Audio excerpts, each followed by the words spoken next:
आज आपण संभाजीनगरमध्ये तालुका फुलंब्री आणि तालुका फुलंब्रीमध्ये गाव वारेगाव आणि वारेगाव गावामध्ये दिनकर आसाराम जाधव यांच्या शेडनेटवर उभा आहोत.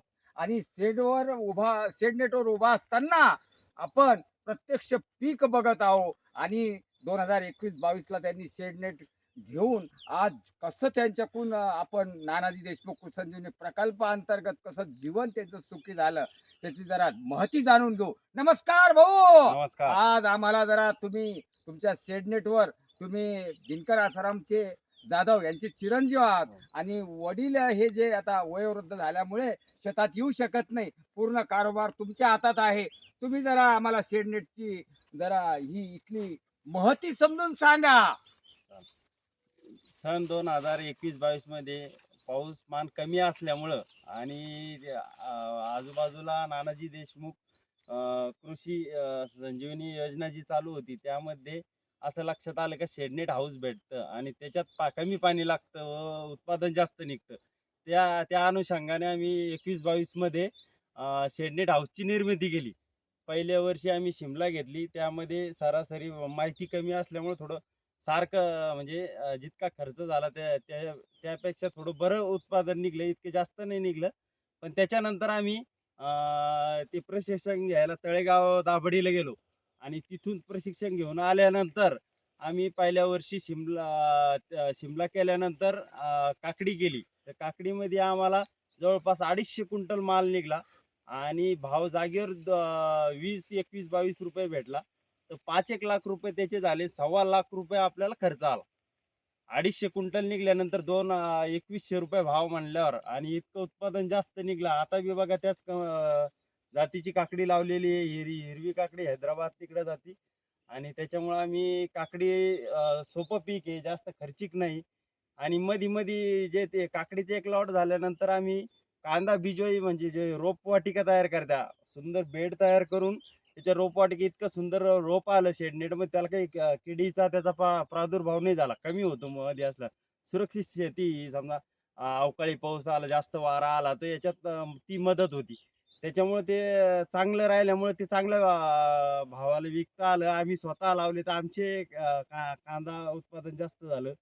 त्याच्यानंतर आम्ही झेंडू लावले. झेंडू नंतर आम्ही पुन्हा काकडी लावली.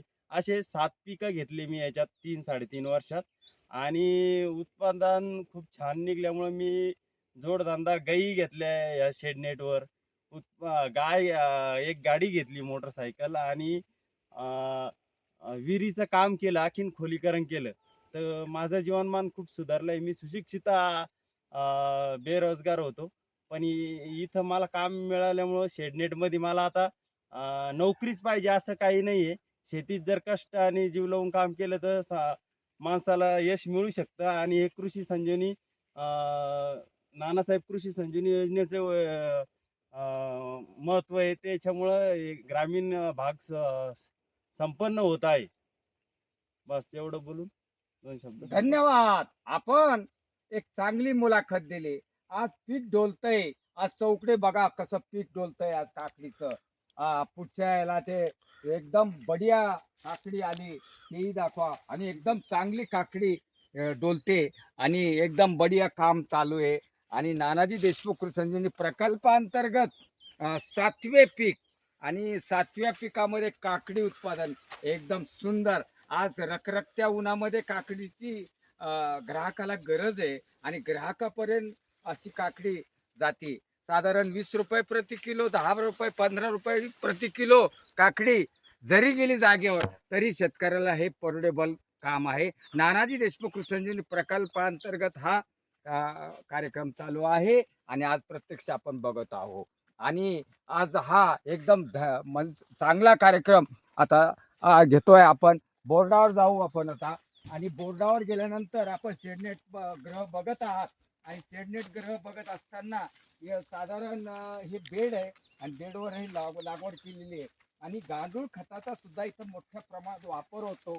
आणि हा शेडनेट ग्रह आपण 20 गुंठ्याचा बघत आहोत. आता आपण बोर्डाकडे जाऊया आणि बोर्डाची माहिती जाणून घेऊया.